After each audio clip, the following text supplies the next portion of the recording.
Hello everybody, you're listening to the Art Show on 106.6 FM Wickham Sound. I'm your host Dane Cobain. This is the weekly radio show where we chat about the local arts news. We have a different guest on each week. We head over to the Rhyolite Zone for a short story and or some poetry. We catch up with Twangling Jack Ford in the Oak Shed for a weekly album review. And we play local, unsigned and or independent music. As always, you can reach out to me here at the studio by dropping me an email on dane.cobain@wickhamsound.org.uk. That's dane.cobain @wickhamsound.org.uk. And I'm particularly keen to hear from poets, performers, musicians, people with MP3s to share, people with local arts news. Don't hesitate to reach out and get in touch. You can also find us on Facebook. If you search for The Art Show on Wickham Sound, you should be able to find us. And we are repeated on Wickham Sound on Monday nights. We're on the Wickham Sound Listen Again, iTunes, Spotify, and wherever else you get your podcasts. So this week we're going to chat to Ieva from Ieva and Jethro, but before we do that we're going to head over to the Rhyolite Zone. This is The Hanging Man by myself, Dane Cobain, a short story from my collection Scarlet Sins, available in paperback and ebook on Amazon. The Hanging Man. The door exploded with an almighty bang, a backfiring car under the boot of a policeman. It was their last resort. They didn't want to make a scene, but there were few options left after no one responded to their incessant knocking at the front door. In cases such as this, it was better to be certain, and the veteran police sergeant was taking no chances. Sergeant Mogford and his colleague were responding to an anonymous tip-off from a concerned neighbour. John Dale hadn't been seen for weeks, which was unusual for the adventure-mad sociophile. John was a man who'd never been known to work. To most, it was a mystery how he supported his comfortable middle-class lifestyle. He was an adventurer in every sense of the word. He scaled mountains, sailed oceans, and ran marathons. He was also an adventurer of the mind, a curious soul who was never happier than when he was dismantling a complex piece of machinery. No one in the neighbourhood had been inside his house, but a selection of eagle-eyed gossipers had spotted a brand new Jaguar in the garage. Rumour had it that the Jag had never been driven. He just enjoyed finding his way around the car, looking at the complex folds in the metal and taking the engine apart. From what Mogford understood, John was always surrounded but eternally lonely. He spent most of his time socialising with an extensive network of friends, but since his last relationship came to a natural end, he'd never been seen with another woman. From his general sense of geniality, however, people understood that he was happy with his life as it was. The officers were inside the doorstep now, acutely aware that the entire street was watching with bated breath. Protocol dictated that they search from the bottom up, so Mogford pointed his colleague in the direction of the garage before turning his attention to the house. Immediately on the inside, to the right of where they entered, stood a wooden door that was thick with white emulsion. Mogford entered and surveyed the ground floor bedroom. There was an unmade bed against the wall, and the room was filled with gadgets and battered books on dusty shelves. Plastic containers lay stacked neatly in the corner, filled with assorted junk and lined with dust, and a large map was stretched over the floor like a rug. Nothing seemed out of the ordinary, however, and Mogford had a job to do. Cautiously, he advanced further into the house. The hallway led to the kitchen and the living room, and it was to the latter that he ventured first. It contrasted starkly with the rest of the house. It was tidier, cleaner, and showed signs of being lived in.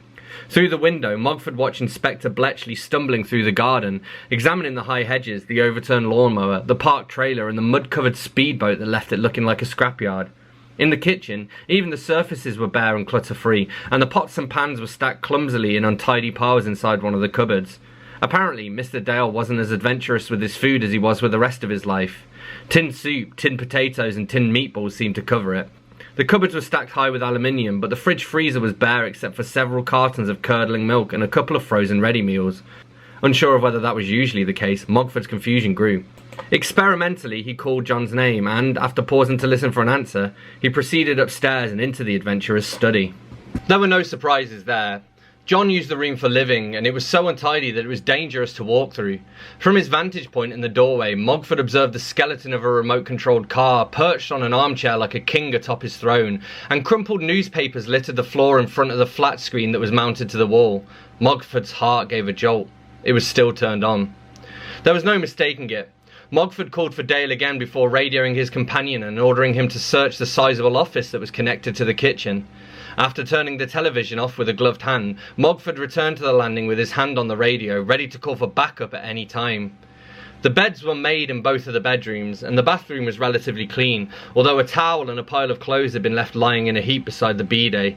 The maps, brochures, and electronic components that littered the rest of the house were conspicuously absent, and Mogford's search uncovered nothing. He was about to give up and return to his colleague when he felt something tap him on the shoulder, freezing his blood and making his body spin around on the spot.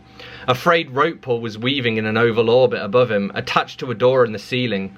With one quick pull, the loft door opened and a rope ladder tumbled to the floor.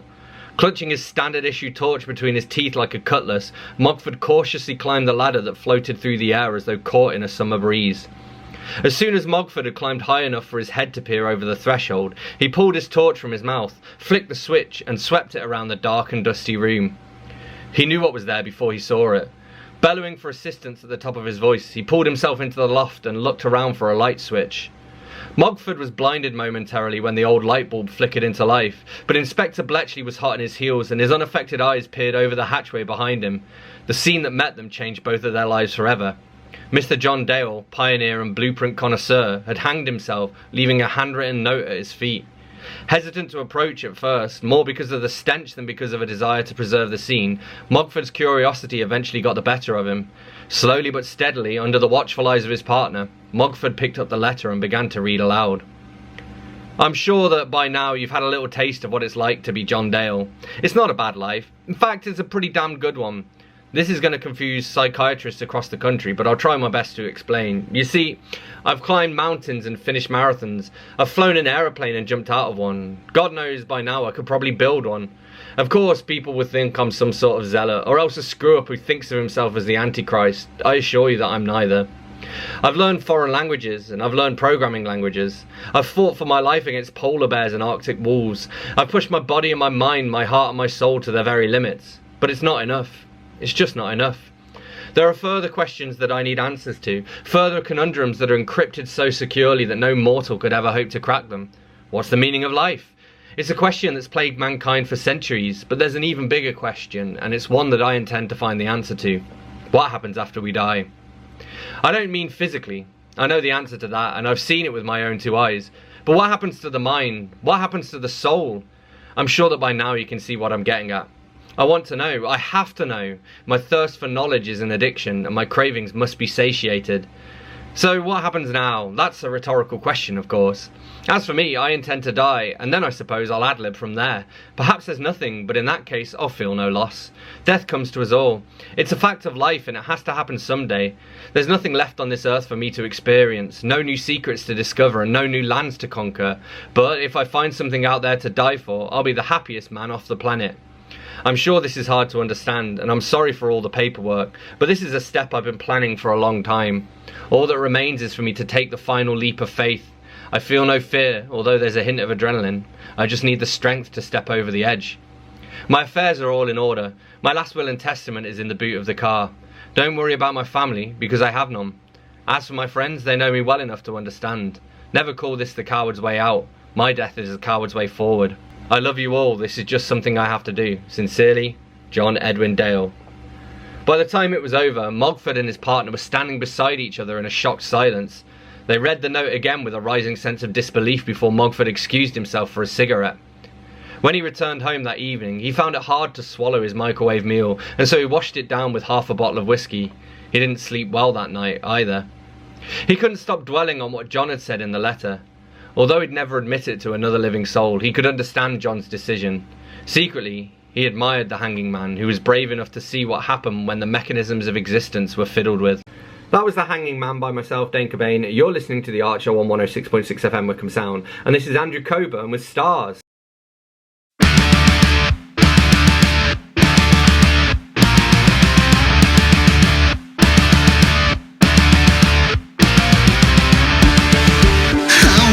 To know where we all go, how we find out what it's about, and will it be? Because it seems that they are gonna get to you. Am I alone? And do I know? Left behind, will I find a better way? We'll just have to wait and see. I love the way you make me feel when I'm behind the wheel. Do you think that you're some kind of star? I wish that I could be like you. I wish that I was sure. Do you think that this is some kind of lie?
wish that I could be like you. I wish that I was sure. Do you think that this is some kind of lie?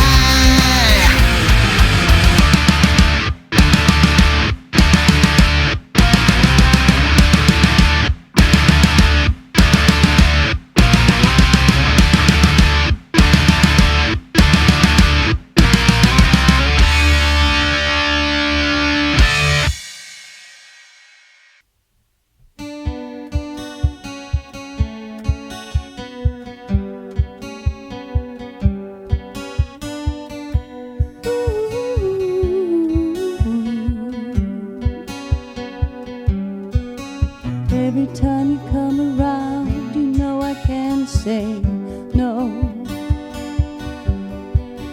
Every time the sun goes down, I let you take control. I can feel the paradise before my world implodes.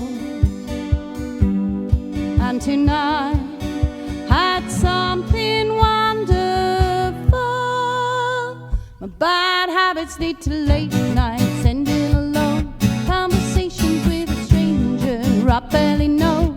Swearing this will be the last, but it probably won't. I've got nothing left to lose or use or do. My bad habits lead to wide eyes staring into space, and I know I'll lose control of the things that I say. You're always looking for a way out, but I can't escape. Nothing happens after two. It's true, it's true. My bad habits lead to you.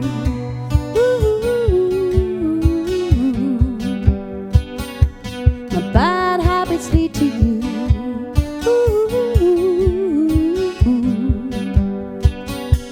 My bad habits lead to you.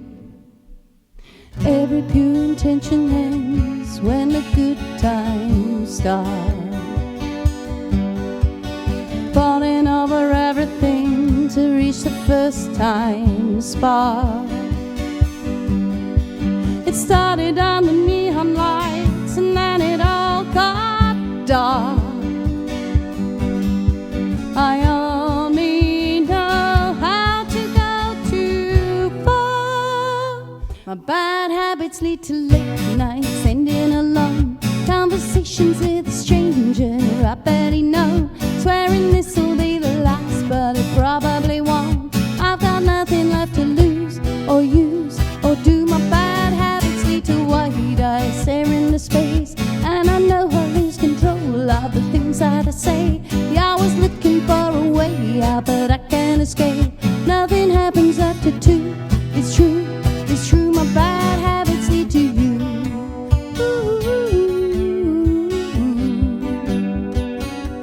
My bad habits lead to you.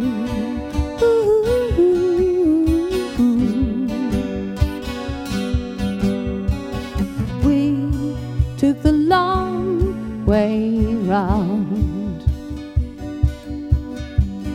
burned till the fun ran out.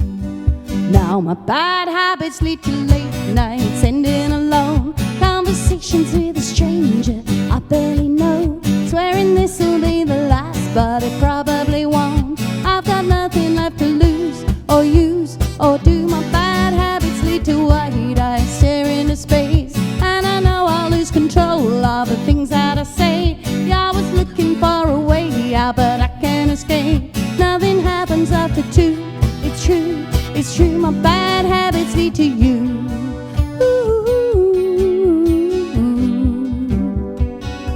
My bad habits lead to you.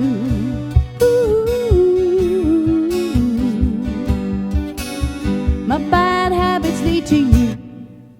That was Bad Habits, an Ed Sheeran cover performed live by Grace Note. Before that we had Stars by Andrew Cobain. You're listening to The Archer on 106.6 FM Wickham Sound. I'm your host Dane Cobain, and it's time for us to catch up with this week's guest, who is Ieva from Ieva and Jethro.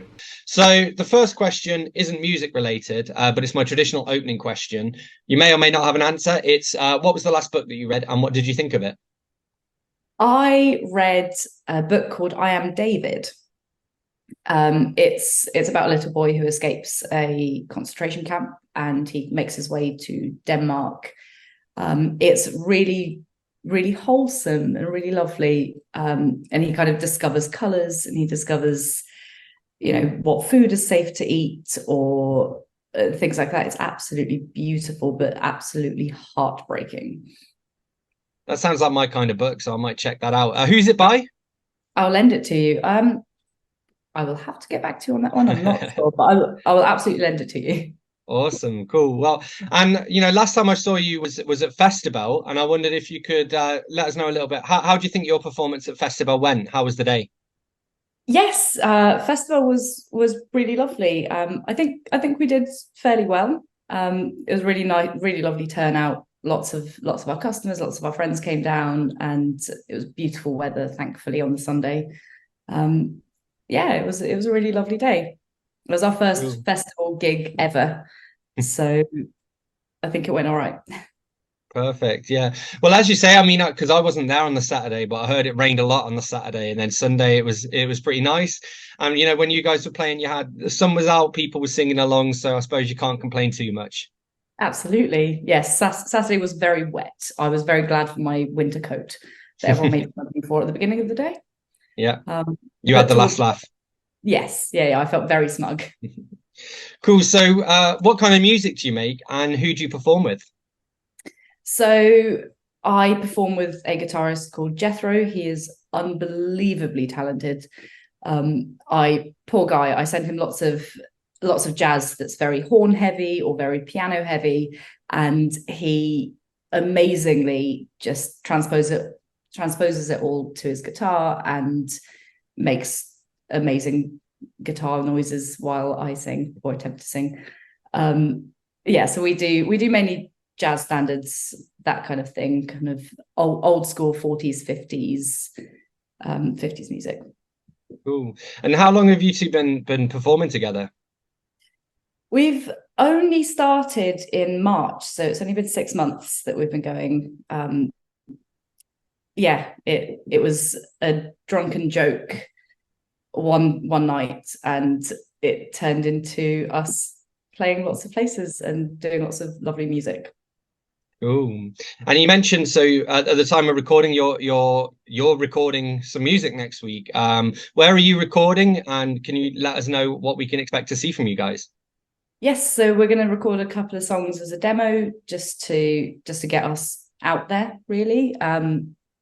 It will be stuff that we've played already at the Bell, a few jazz standards, possibly a comedy song in there as well. We're actually recording in Jethro's house because he has all of the equipment, and it's very exciting. So yeah, we can do a little bit of recording and then learn some more music, and then hopefully go from there. Cool. So I wanted to chat a little bit more about like the sort of 40s and 50s, both the fashion and the music. And what is it about that era that appeals to you? To be completely honest with you, I don't know. It just speaks to my soul. The first time I saw it, it's like something clicked, and I went, "That's what I've been missing. That is what makes my soul happy." And so I started doing that.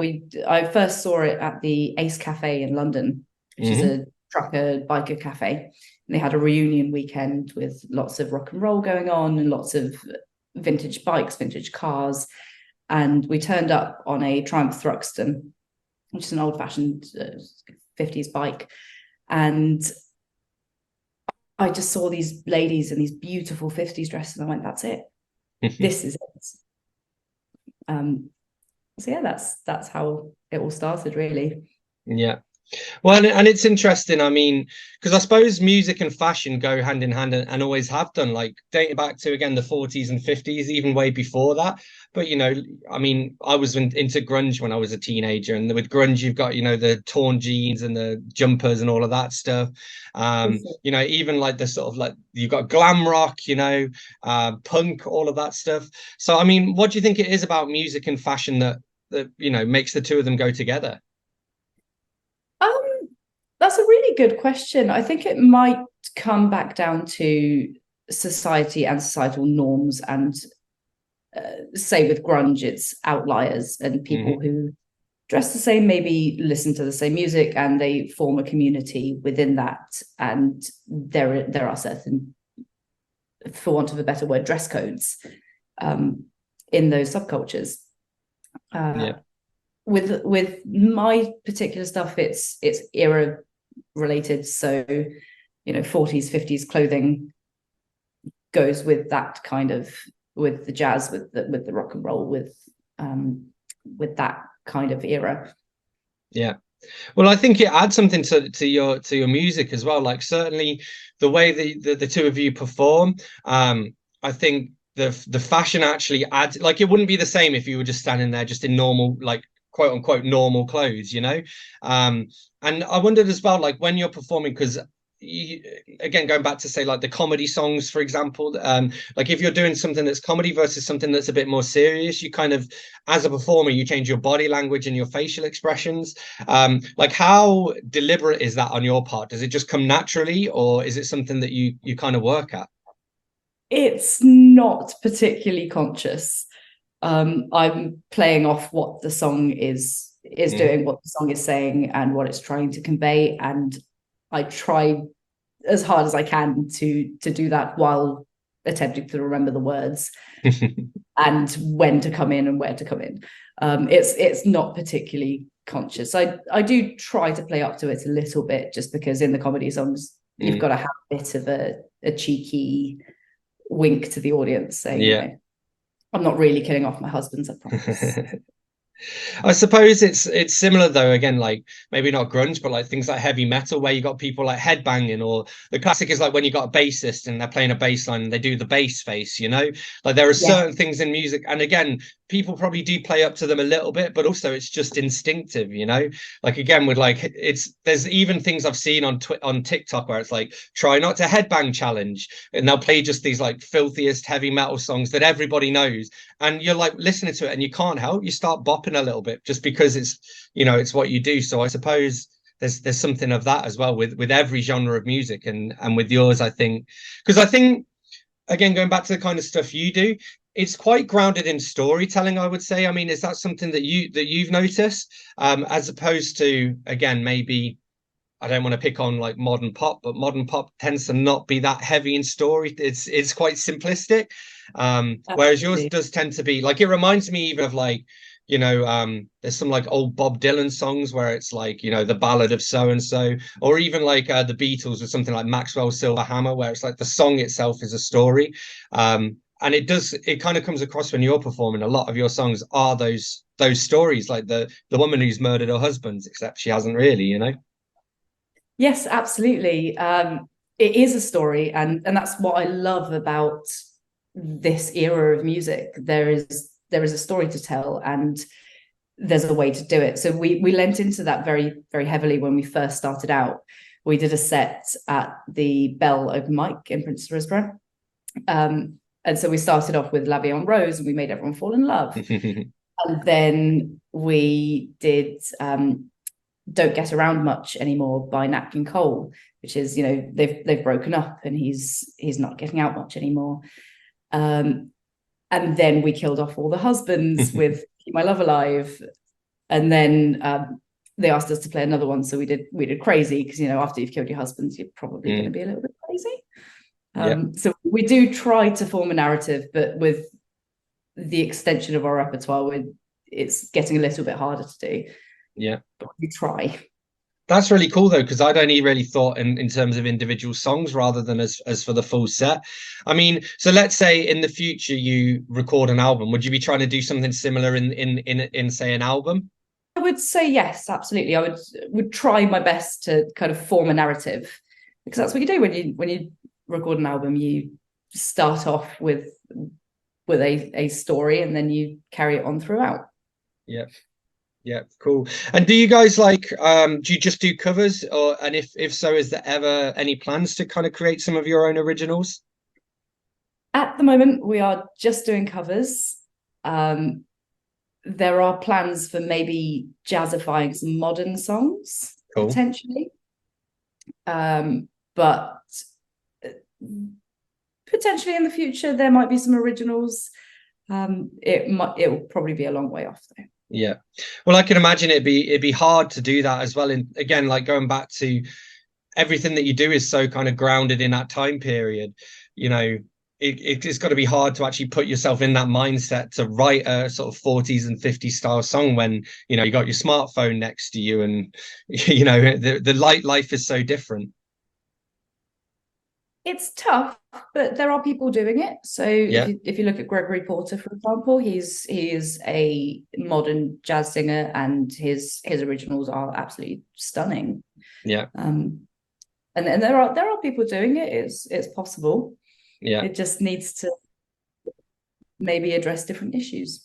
Yeah. You're listening to The Archer on 106.6 FM Wickham Sound. I'm your host, Dane Cobain. I'm here in conversation with Ieva from Ieva and Jethro, and this is Nick Coleman with Python.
That was Python by Nick Coleman. You're listening to The Archer on 106.6 FM Wickham Sound. I'm your host, Dane Cobain, and it's time for us to be rejoining conversation now by Ieva from Ieva and Jethro. It's funny, there's a guy I interviewed for the show, well, probably about 6 months back now, a guy called Thomas Lucas, and he's a blues musician, but he's like proper old school blues. Like when I think of blues, I think of like 12-bar blues and guitar solos and this stuff. And he's like really old, like, you know, like 1920s, like guitar, like guy on a porch with a guitar, kind of style blues. And he's writing his own originals as well. And we had a sort of similar chat, and it's like a lot of stuff is universal, you know, again, going back to love and like finding love and then breaking up. It's like that's the same today as it was in 1940.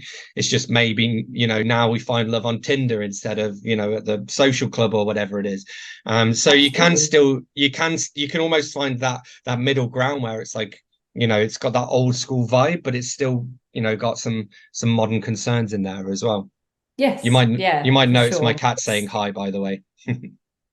I love the cat. What's the cat's name? He's called Biggie, and he is very big, but he always comes on when I'm on Zoom. He knows, and then he tries to get involved. He does it when I'm recording the rest of the show as well. Yeah, no, he wants a tasty stick, actually. I'll give him one, then he'll leave us alone. Awesome. Okay. Well, I wanted to ask you, like, what's the feedback been like from other people? Like when you've performed, because I'm sure people come up to you afterwards and chat about the set, especially because it's quite different. You get a lot of like open mics and things. You get a lot of just a dude with a guitar playing Coldplay covers or whatever. Whereas because you guys are something a bit different, I'm sure you do get your fair share of people coming up to chat to you afterwards. So what's the feedback been like from them? It's been surprisingly incredibly positive. I always realize that our stuff is dated. It's not for everybody, absolutely, but it's been incredibly kind and supportive. We're quite lucky because we only really play around Risborough at the moment, and we know everyone around here, so people have actually come down to support us specifically, which is lovely. But yeah, no, it's been super positive, super supportive, and really nice. Yeah. Well, and you say it's dated, but you know, I suppose in a sense it is, but also there's a reason why, you know, 80 years on, you're still playing songs from the 1940s. Is that they do have a timeless quality to them. It's the same like the Beatles. It's like, yeah, the Beatles are dated, but they still have some great songs. It's the same reason people still listen to Mozart and Beethoven, you know. So I think, as you say, it probably isn't for everybody, but I think it's in some ways it's probably more universal than some other stuff that people do at open mics as well. So maybe that's got something to do with it as well. Possibly. I hope so. I work in a pub and I play a lot of this stuff over the sound system because that's what I like to listen to. And I've overheard people going, "Oh, this is actually really nice. It's a bit different. It's nice. It creates a different vibe to sit and listen to, which is really nice." Awesome. Cool. Okay. So I got a few more questions to go to. One of them. So I thought this would be an interesting one to ask you. What's your favorite decade for music, apart from the 40s and 50s? Oh my goodness, that is a question. My music taste is so varied that, you know, I go from Baroque to heavy metal to ska to all sorts. My favorite decade, other than the 40s and 50s, maybe kind of early noughties pop punk era. Yeah, that's a good era. That's what you grow up to. Yeah. It's funny because I've been just started going to the gym recently, and I've made myself a gym playlist, and I realized that the last time I went to the gym I was like 16. And I was listening to my playlist at the gym, and I was like, oh my God, this is pretty much the playlist I would have listened to when I was 16. It's all the same stuff. And I think that's in part because, like, I guess after that period, then I got into like indie folk, and it's like, it's nice to listen to, but it doesn't really it's not really gym music. It's too quiet, you know? So the only kind of loud stuff I've got is all of that. Yeah. Like, you know, Blink-182 and Sum 41 and Bowling for Soup and all those lots. So it's kind of funny. Perfect. I saw Bowling for Soup last year, actually. They're amazing. Did you? Yeah, I saw them loads in about 2005 to 2007. I think I saw them like 6 or 7 times, and I haven't seen them since. But I'd love to. I follow them, like I got them on, you know, TikTok and YouTube and stuff now, because it's fun. They're doing a lot of like more, again, kind of like how you were saying, they're doing a lot of more like poppy covers. So they did one of Flowers by Miley Cyrus recently, and I watched one that was just like a throwaway video they'd put on, again, I think on TikTok and YouTube, where the singer Jared, he'd done a Pink song. I can't remember what it's called now, but again, it's like, it's cool to see them take those kind of pop songs and turn them into, I guess, pop punk. So I guess it's kind of close. But it kind of relates back to what you were saying earlier about jazzifying some modern songs, you know? Yeah. Well, think postmodern jukebox. Mm-hmm. You know, Scott Bradley. That's what they're doing, and it's amazing. So it's certainly an option. Yeah, for sure. Cool. Okay, who would you say are some of your biggest musical influences? And Ella Fitzgerald has to be the biggest one up there, really. The dream has always been to be Ella Fitzgerald, but I can't scat to save my life. Blossom Dearie as well. Blossom Dearie is absolutely amazing. She was a phenomenal jazz pianist as well as a writer and all sorts.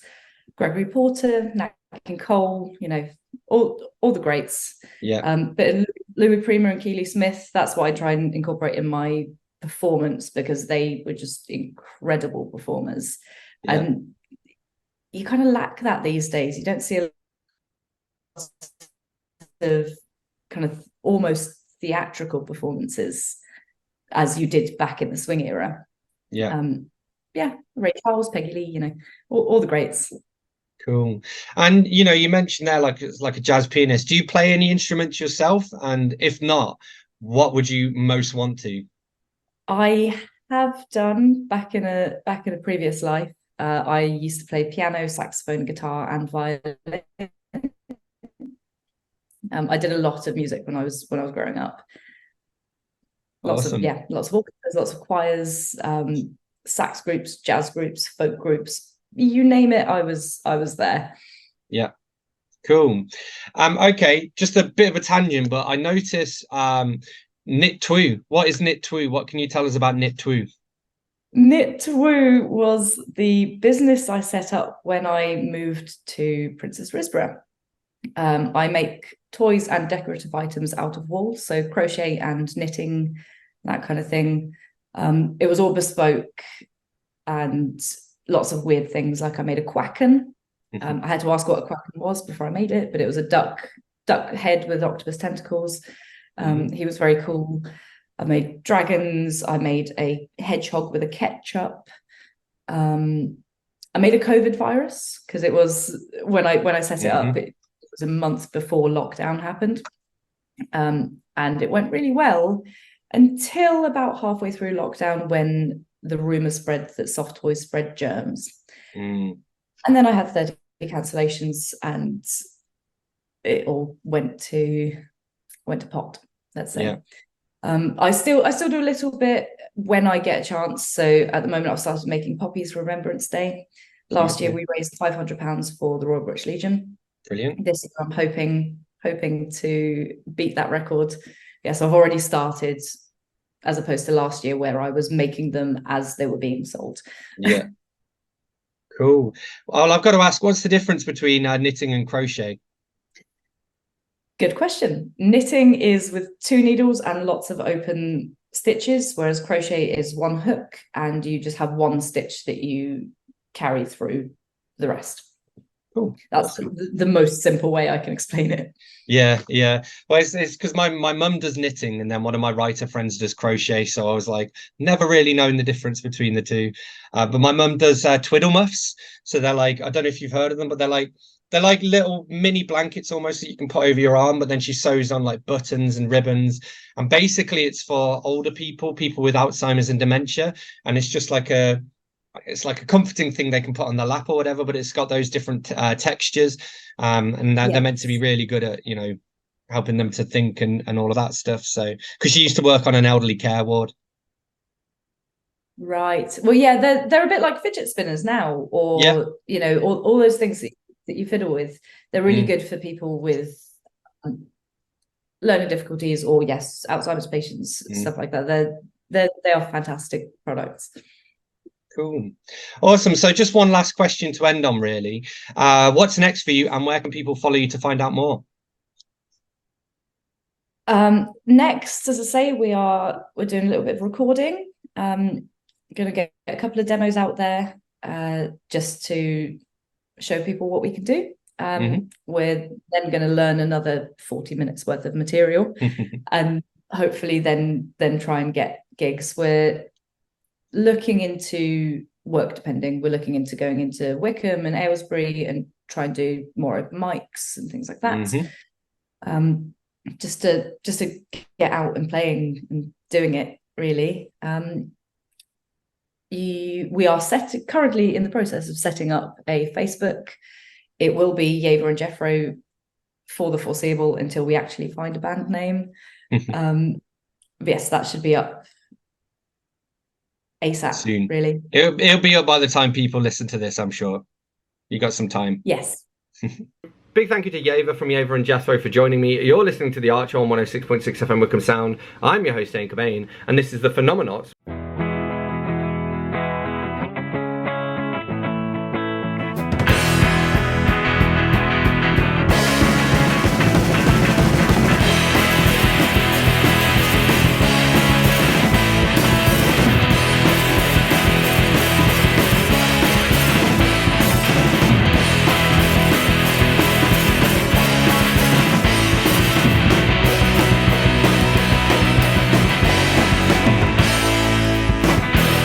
It's time that I leave.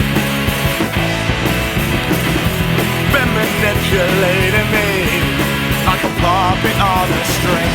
My heart hurts knowing I'll be found guilty, but it's best for you and it's like it's best for me.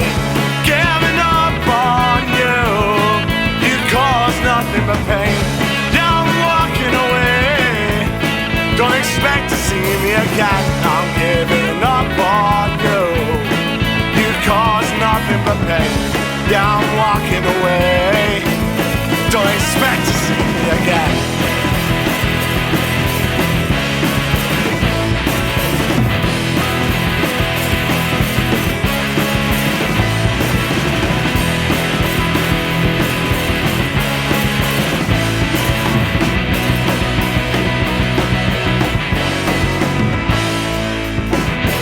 What is wrong with me? Apparently I'm not good enough. Well, that's your fault. That's why I'm calling out your bluff. I think you're scared cause you missed your chance. Cause I could have blocked you, but now that is in the past. Giving up on you, you cause nothing but pain. Yeah, I'm walking away. Don't expect to see me again. I'm giving up on you. You cause nothing but pain. Yeah, I'm walking away. Don't expect to see me again.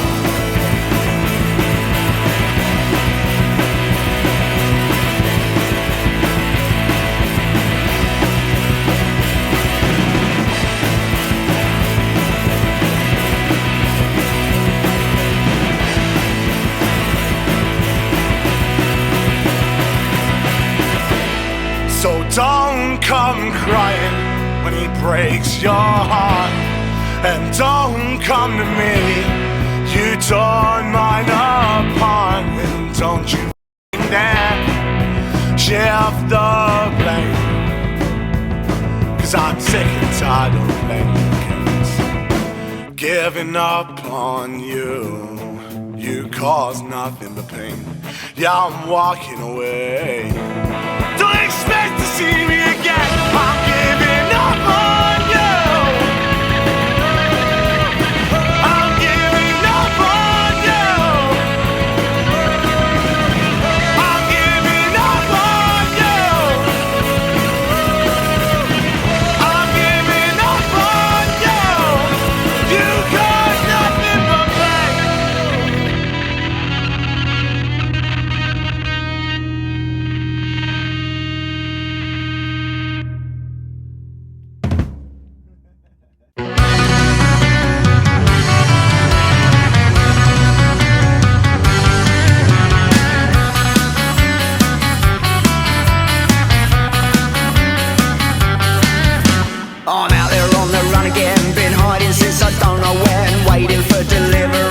just a little sign. Dark clouds washing over me, I break my senses by degrees, peeling back my lips like an acetylene smile. The cross I bear will drop me to my knees. The door was locked but now I'm leaving. She gave me something to believe in. Here she comes again, making me feel like I felt when I was 17. Here she comes again. She's got a honey crab laugh and a smile of natural glycerin. Here we go again. She makes me feel like I felt when I was 17. Here we go again. She's got cherry bomb eyes and a kiss like natural glycerin.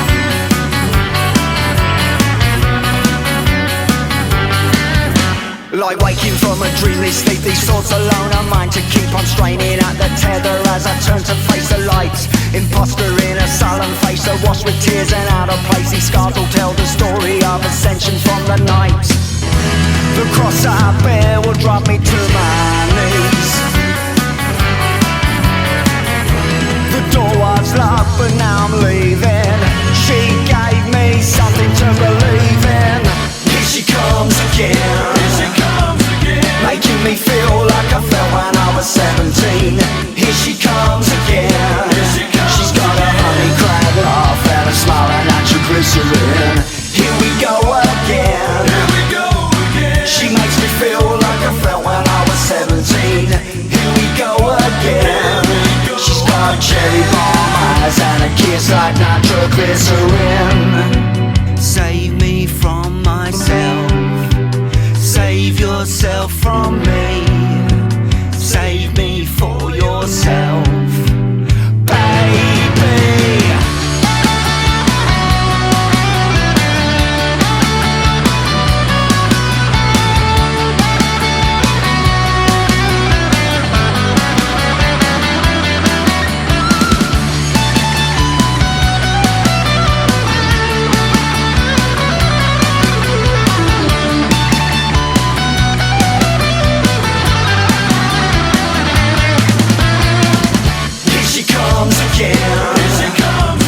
Making me feel like I felt when I was 17.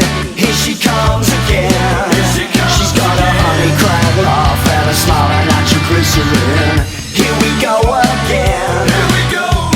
She makes me feel like I felt when I was 17. Here we go again.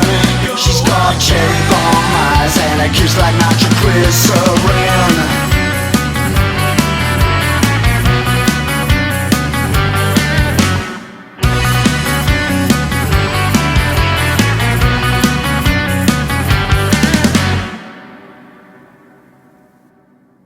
That was Nitroglycerin by Steve Winch and the Incept. You're listening to The Archer on 106.6 FM Wickham Sound. I'm your host, Dane Cobain. And it's time for us to head over to the Oak Shed now to catch up with Twangly and Jack Ford for this week's album review. Stravinsky, L'Oiseau des Feux et le Sacre de Printemps, if you'll excuse my French. I wanted to find a CD with both The Rite of Spring and The Firebird on it.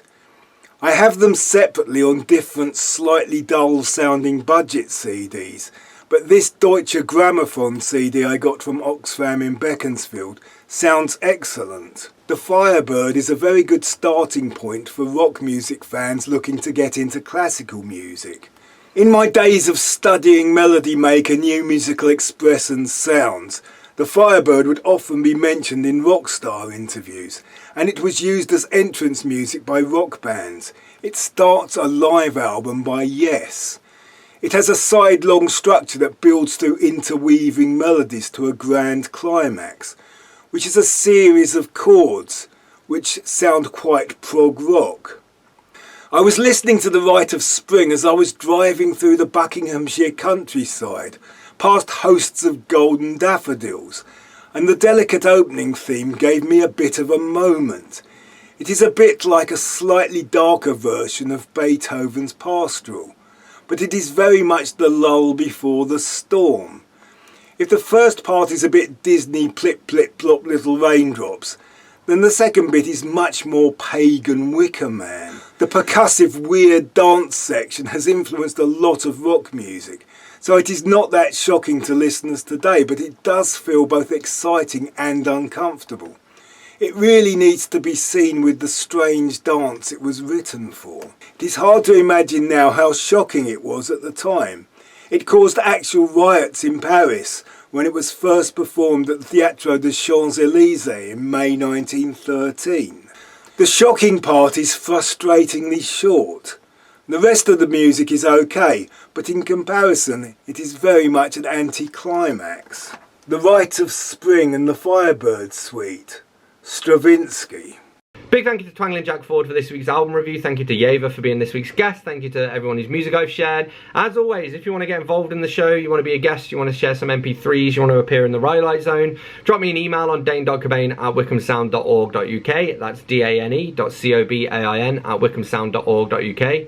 You can also find us on Facebook if you search for The Art Show on Wickham Sound, and we are repeated on Wickham Sound on Monday nights. We're on the Wickham Sound Listen Again, iTunes, Spotify, and wherever else you get your podcasts. Please do leave us a short review on your podcast platform of choice. So I'm going to leave you with one last tune. This is the China Apple Punks with Special Brew. I'll catch you next week.